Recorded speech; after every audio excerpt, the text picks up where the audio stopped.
Okay, we're approaching the 20th century here, very close to it. This is Kurt Thompson with Music History 101. Sleepy, sleepy, sleepy time stories about music history. If you happen to be watching this at 3 in the morning because you couldn't sleep, just keep watching, because in just a matter of moments you'll be fast asleep on your pillow and get in that rest that you need before you have to begin your workday. And if not, there's another one right after this that you can watch to put you fast asleep. On the other hand, if it's earlier in the evening and you're trying to get sleepy, do turn on a fan, dim the lights, make sure you've already brushed your teeth, double check the doors, and get yourself propped up on a pillow and get nice and comfy because you're about ready to go to sleep. We are talking about Stravinsky. Stravinsky made a big splash when he started, but became less and less controversial as he grew older. Maybe we just got used to him. Igor Stravinsky was born in 1882 and grew up in St. Petersburg, where his father was an opera singer. His earliest memory as a child, he says, was the rhythmic sound of a peculiar clicking made by an old Russian peasant. He began taking piano lessons in harmony and counterpoint. He found the harmony boring, but he liked the counterpoint. He studied law at St. Petersburg University, more to please his parents than for any other reason. What he really wanted was to become a composer. He showed some of his early compositions to Rimsky-Korsakov, who became his teacher. Now I probably knew that at one point, but I'd forgotten. So Rimsky-Korsakov was Stravinsky's teacher.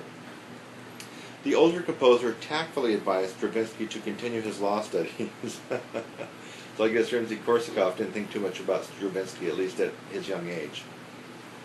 So when Rimsky-Korsakov died in 1908, Stravinsky composed a funeral piece for him. Some have misplaced it during the Russian Revolution. Stravinsky's big successes came early in life with the music that he composed for Serge Diaghilev in the Russian ballet. First of these was the Firebird. Everybody knows the Firebird Suite, right?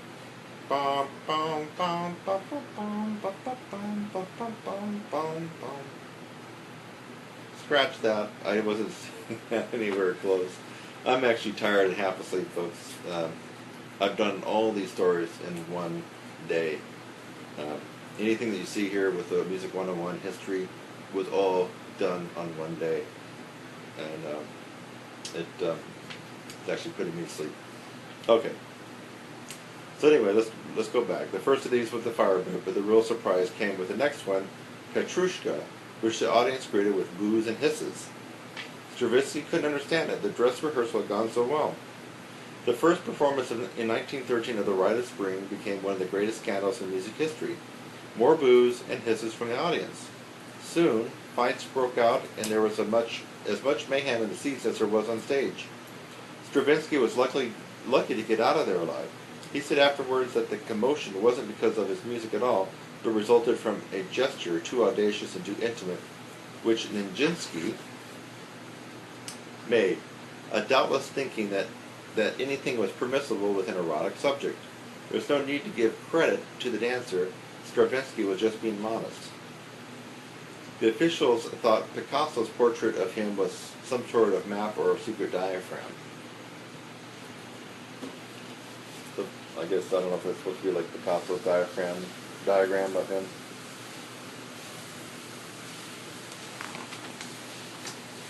After that, his music became less provocative as he moved into his neoclassic style and later dabbled with serialism. He also wrote odd little pieces here and there, including a jazzy clarinet concerto for the Woody Herman Orchestra and a little dance for the Ringling Brothers Circus. Now I've forgotten that stuff. Stravinsky was he was on top of it. Wrote for Woody Herman and the Ringling Brothers Circus. Now that's pretty cool to know. The first performance was billed as 50 Elephants and 50 Beautiful Girls in an original choreographic tour de force. It is safe to say that Stravinsky is the only composer in the history of music ever to write a polka for a troupe of elephants. Jean-Baptiste Lully composed a concerto for the King's Bedchamber, but it's not the same somehow. And this was no joke. It was choreographed by George Valentine. Somehow the dogs don't like that. As you can hear, I've been having some fans when I'm trying to do some story time telling here for Music History 101. And I think it's put everybody to sleep except for the dogs. very excited to hear me tell this story. Stravinsky never saw the ballet, but he later met Bessie, the principal pachyderm, and shook her foot. The elephant is the only animal that can be taught to stand on its head. It's also the only one with 4 knees, yet it cannot jump. Interesting. So we're getting music history, and we're also getting zoology here. Critics over the years have been rather unkind to Stravinsky. Writing about a piece Stravinsky composed in memory of Debussy, critic Ernest Newman said, "I had no idea Stravinsky disliked Debussy so much as this. If my own memories of a friend were as painful as Stravinsky's of Debussy seemed to be, I would try to forget him." Another critic called one piece a triumph of music vacuity over the literary vigor of its text. "The most invigorating sound I heard was a restive neighbor winding his watch." Stravinsky got abused from all sides. When Pablo Picasso painted his portrait, he had trouble crossing the border because the officials thought it was some sort of map or secret diagram. Stravinsky eventually moved to California. Now, I didn't know that. He moved to California, and I live in California. And he became an American citizen. I didn't know that either. The Boston police once wanted to fine him $100 for writing an arrangement of the Star-Spangled Banner. He often composed music on whatever paper was handy, napkins, envelopes, or restaurant menus.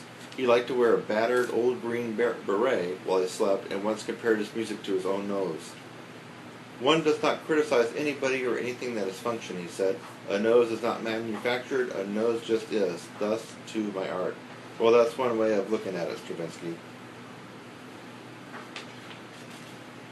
Okay, so that was Stravinsky. I learned some, and I also refreshed my memory on a little bit about Stravinsky. It's really cool that he composed some stuff for Woody Herman, stuff for the circus, and that he eventually moved to California and became a citizen of the USA. How cool is that? That's Stravinsky. And for those of you who are still awake, you better go double check your doors, get a glass of water, brush your teeth. It's time to go to bed now. And for the rest of you, you're slobbering and drooling and off in la la land. Good night.